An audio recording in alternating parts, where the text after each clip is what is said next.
Hello મિત્રો, કેમ છે? અમારી ગુજરાતી યુટ્યુબ ચેનલમાં સ્વાગત છે. આપણે લાઈવ વિડિયોની વાત કરશે એવા અર્જુનભાઈ ઠાકોર, ગબરભાઈ ઠાકોર ને સરવણભાઈ ઠાકોર ને કે આપણે રણુજા એટલે રણુજા મંદિર આવેલું છે અને જય બાબારી લખવાનું મિત્રો ભૂલતા નહીં. અને આવા ઘોર કળિયુગમાં પણ પડસા આલ્યા છે અને લાઈવ વિડીયોમાં તમે જોઈ શકશો. ગબરભાઈ શું કહે છે કે દિવસમાં વિડીયો હતો તો એમાં શેડ પણ નથી અને અચાનક રાતના એક ભાઈ આવ્યા અને 2 પેટીઓ કે લઈને આવ્યા અને રાતોરાત પત્રની શેડ બનાવી દીધી છે.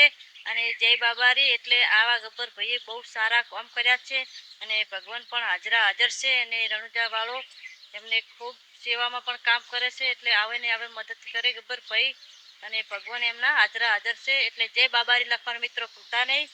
અને આવા ઘોર કળિયુગમાં પણ જય બાબારી પડસા આલ્યા છે અને આપણે તો આવી સેવા તો મિત્રો કરી નાખીએ અને એમના જેવું તો ખૂબ ગરીબોને પણ દાન આલે છે ને ઘર પણ મિત્રો કરી આલે છે. અને ગબ્બરભાઈની વાત એટલે રણુજા વાળાની આપણે વાત કરીએ એટલે તમે જોઈ શકશો વિડીયામાં. અને બહુ સરસ રીતે વાત એમને કરી છે અને ભગવાને પરસો પણ આલ્યો છે અને કેમ્પ પણ બહુ મસ્ત રીતે બની ગયો છે તૈયાર અને કામકાજ પણ ચાલુ છે મિત્રો. એટલે કે ભક્તો જે પણ ચાલતા જાતા હોય એમને તકલીફ ના પડે ને એના માટે ગબ્બરભાઈએ બહુ સેવાનું કામ પણ મિત્રો કર્યું છે. એટલે આપણે પણ જાણા મોટી સેવા થાય તો મિત્રો કરવી પડે. આવું ને આવું મિત્રો. જય બાબારી, જય રણુજાવાળા, જય માતાજી. નમસ્કાર મિત્રો, રાતોરાત શેડ તૈયાર થઈ જશે. તમે જોઈ શકશો લાઈવ વિડીયામાં. તમે જોઈ શકશો કેટલા બધા સેવામાં છે. દિવસમાં અહીંયા કાંઈ નહોતું. રણુજા જવા વાળા મિત્રો ભક્તો ભાવો કહે છે દિવસમાં અહીંયા કાંઈ નહોતું પણ તમે જોઈ શકશો રાતોરાત થઈ જશે મિત્રો તૈયાર. અને મિત્રો કેટલા બધા ભાઈઓ કેટલા બધા સેવામાં લાગ્યા છે અને બ્લોક ચોડવાનું પણ મિત્રો ચાલુ છે. તમે જોઈ શકશો કેટલો મસ્ત નજારો બનાવી નાખ્યો છે અને ભક્તોને પણ તકલીફ નહીં પડે.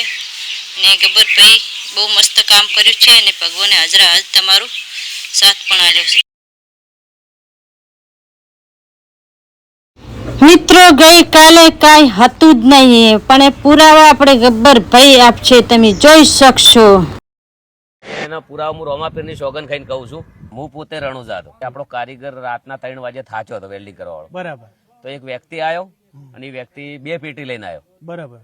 કે એને આવીને એવું કીધું કે મને જો વેલ્ડિંગ કરવા મળ્યું હોત તો સારું હતું. કદાચ આ વાત હું કહું છું રોમાપીરનો ભગત થઈને પણ અમુક લોકોને માનવામાં નહીં આવે. પણ આ વાત મેં પોતે નહીં આપણે મારા બધા માણસો હતા નહીં મને કહેતા હતા. પછી મેં એમને સોગન ખવડાયા રોમાપીરના, એમને રોમાપીરના સોગન કાઢ્યા.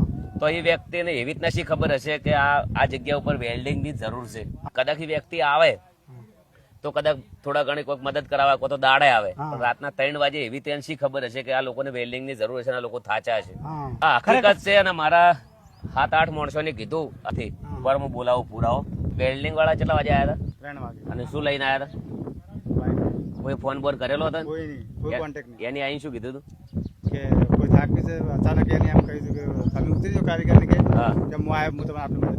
પછી વ્યક્તિ જતો રહ્યો. એનો કોઈ કામ પતી ગયું ને એટલે આપોઆપ જતો. શાક રામાપીર ગણો ભગવાનની ઘરે દેર છે અંધેર નથી. જય બાબા રે.